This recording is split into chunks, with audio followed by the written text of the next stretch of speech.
Welcome back to Not So Pro Packer Talk.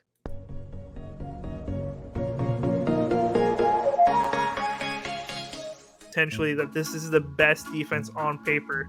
As I think we go 13-4. This is my first time in my lifetime as a Packer fan that I can say that we are a run-first team. I think this is a top 5 defense, hands down, potentially one of the best defenses this year. If we lose week against the Jets, then it's a huge panic. We hit the panic button. We're going against the Commanders next week. Hopefully it can be a bounce-back game for us, and we can get back on track moving forward. Guys, I hope you enjoyed that clip montage of me making all my bad decisions and all my big, bold statements I have said about the Packers this year and how wrong I've been so far. Oh, gosh. How did we lose to the Commanders? It was we lost to the Giants. So like, okay, we'll figure it out against the Jets. We lost to the Jets. Okay, we'll figure it out against the Commanders. And we just kept on losing it. And now it's full panic button. We're about to face the Bills Sunday Night Football. I still believe that we can win, but it is going to be a hard game for us. It is going to be a hard game for us. To recap that Commander game, gosh, did they play good. They played so well, the Commanders. Defensively, offensively, they looked really, really sharp. Heineke was slinging it. I thought he was going to play good, but I did not think he was going to play that well. Our whole defense was just we had bright spots. Devontae Campbell, his pick six. Rasul Douglas played amazing. Also, he had a bunch of pass blocks, and in my opinion, that was a fumble. And then Rasul Douglas picked it up, in my opinion. But that's just me. The game's the game. It's just it was one of those plays where it's just so close on a review that whatever that was called on the field is just going to be what it stands. So we just got unlucky there, unfortunately. But man, our defense had good spots, but then also getting dotted up by Heineke is not it's just embarrassing. Like if our defense gets dotted up next week against Josh Allen, that's understandable. That's understandable. But against Heineke, that's just really bad. Jair Alexander did not have a great game. He got beat by Terry McLaurin on multiple plays on that touchdown and in that last drive where the Commanders kept it alive and kept the ball out of Aaron Rodgers' hand. Jair Alexander, hey, we made you the highest paid corner. Like, you've been playing like it in some games, but you got to be able to lock up players like McLaurin. You got to be better than that. Still have all the faith in you. Still got your jersey, man. Ain't gonna lose faith in you, but hey, we need you to play better if we're gonna win games. That's defensively. Offensively, every single week, Aaron Jones has less and less carries every single week. It doesn't make sense to me. Our offense is making too many little mistakes with all the drops everybody had. Lazard, Dobbs, Tonyan, etc. We can't be making those mistakes if we want to win games.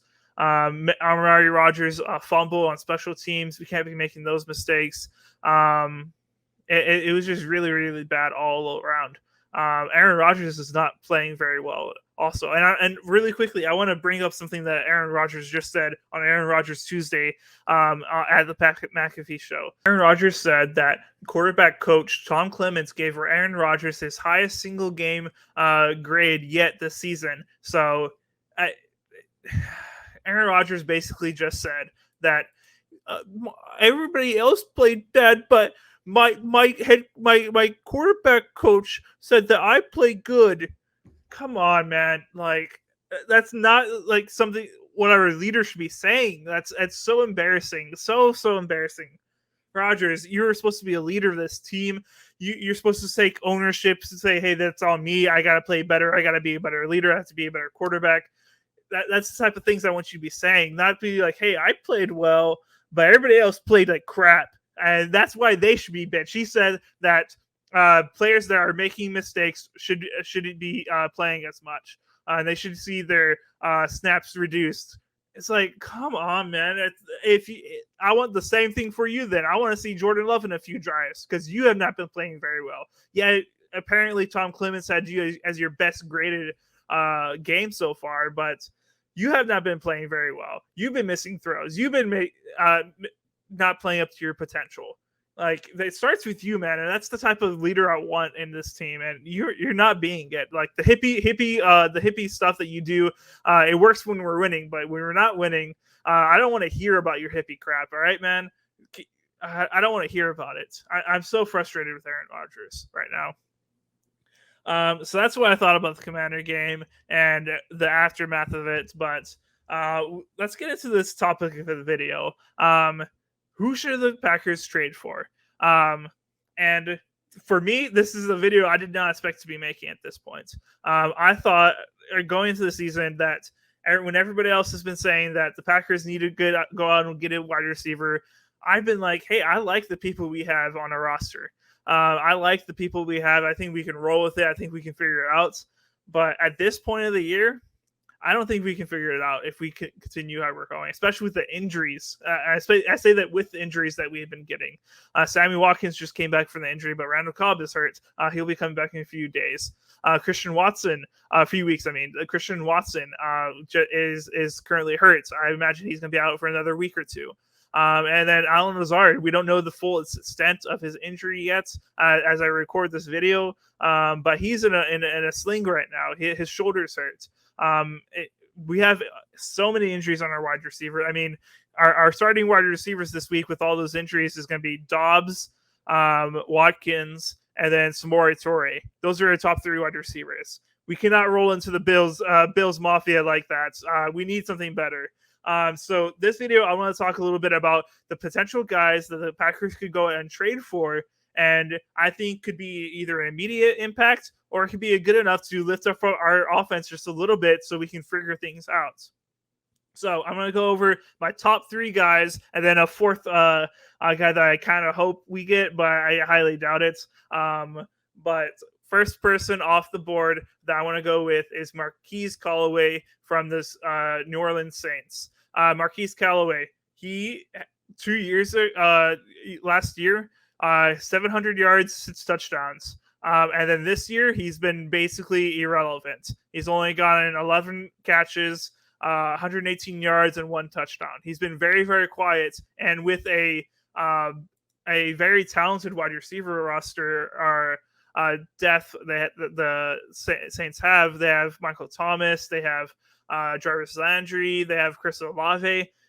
Marquise Callaway isn't the big thing anymore, and I think the Saints may want to trade him. He's still on his rookie deal, and get something in return. And I think he could go for a solid 5th, 6th round pick and the Packers could get him. And I would be fine trading a 5th or 6th round pick away to get Marquise Callaway. I think that would be a great pick for us, a great trade for us, in my opinion. So that's my first guy. And this second guy is from the New England Patriots that I think the Packers could potentially trade for. That is going to be Kendrick Bourne. Kendrick Bourne has been in the league since 2017. Starting off with the Niners, and the past 2 years he has been on the New England Patriots, and he had 800 yards last year with 5 touchdowns. I think this is a guy that can be used a lot better than what he currently is being used for. Right now, he only has 11 catches, 156 yards, and 0 touchdowns. He is 6th in targets on that team right now. The New England Patriots are not using him at all. And if I was the New England Patriots, if I could send him off for a 6th round pick and get something back for him, I would do it. I think Kendrick Bourne would be a great addition to the Packers. He's a veteran, somebody who's been around the league for a little bit, a lot longer than some of the other guys that we have. And I think he could have immediate impact on the Packers, and I think it would be a great trade for us, in my opinion.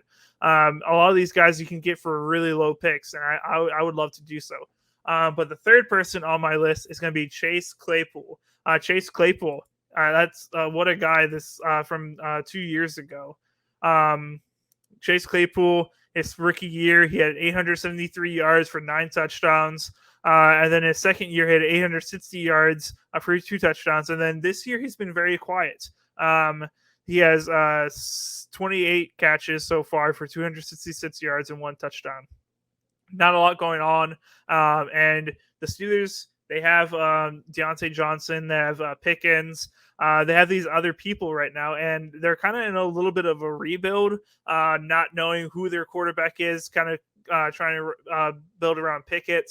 Um, I think they could potentially trade Claypool for a third round pick. And if I, as a Packer fan who knows how Brian Gutekunst, our GM Goot, how his third round draft picks go, I'm sending that thing away immediately for Chase Claypool. We do not draft well in the third round at all. And if we can get Chase Claypool for a third round pick, I'm immediately taking that. I love that for us. And I think he could be a immediate weapon for Aaron Rodgers, who he would love, in my opinion. And I think he could be a good, potentially wide receiver 1 or wide receiver 2 for us. I would love for us to make that trade before this trade deadline, and I think it would be really, really helpful for us. I think he's a great wide receiver. He's just been in my the one thing I will say about Claypool, he's just been very wildly inconsistent, in my opinion. So that's the only thing that worries me. And then my fourth hopeful one, but I do not think he's on the trade block. These other guys could potentially be Claypool, especially that he's been shopped around, and the Packers have been interested. So I think that's one most likely is Chase Claypool. But the one I would really love is Tyler Boyd from the Bengals. He's their third wide receiver right now.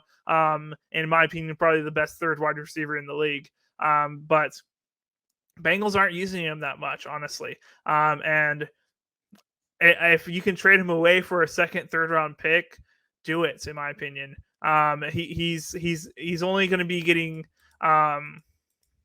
decent yards for you guys, and he's a huge cap casualty for the Bengals. He has 10 mil cap hit this year, and then I believe another 10 mil next year. So 10 mil. You got to that's a cap casualty. You got to get rid of him either this year or next year. And if you can trade him this year, that's better for you. So potentially he could be on the board. I don't think that they'll end up trading him. I think they like him there. I don't think it's going to happen, but that's just my hopeful one, Tyler Boyd. I think he'd be amazing for the Packers. But I think the most likely one is going to be the Chase Claypool because the Steelers are shopping him, and I think that is a likely option. But the one I would honestly like is Kendrick Bourne. I would love to have Kendrick Bourne. I think he could be great on the Packers if we use him the right way. And I really, really like him. I think he's a great pass catcher. I really, really like Kendrick Bourne. I would love to have him as a Packer wide receiver. But that's my thoughts. Let me know down in the comments if I left anybody out of this. If you think anybody else is on the board that we could get. Yeah, there's DJ Moore from the Panthers, but I don't think we're going to land him, in my opinion. And then there's a few other guys around the league, but I think these are the three most likely options with the fourth potential one. And for all the Packer fans that are watching this, don't get your hopes up too much. All right. Every year the Packers are in on trades or on these big deals, and we're in on all of them, but we never hit on any of them. We never end up pulling the trigger and doing it. Hopefully this year will be different because this is the first time in my Packer career that I'd say, hey, let's go out and get a wide receiver because we need the help. This is the first time I've been saying that. And I think we should do it, in my opinion. So that's just my thoughts. Let me know your thoughts down in the comments. Make sure you guys like this video, subscribe to Not So Pro Football Talk. You'll see videos every single week, Mondays, Tuesdays, Wednesdays. We do fantasy talk. AJ has Niner Talk on Fridays. You guys are going to want to stay tuned for all of our amazing content. So I appreciate all the love you guys have for the Not So Pro so far, and I wish you guys just continue supporting us in the future. So I appreciate all you guys, and I'll see you guys next time. Go Pack, go.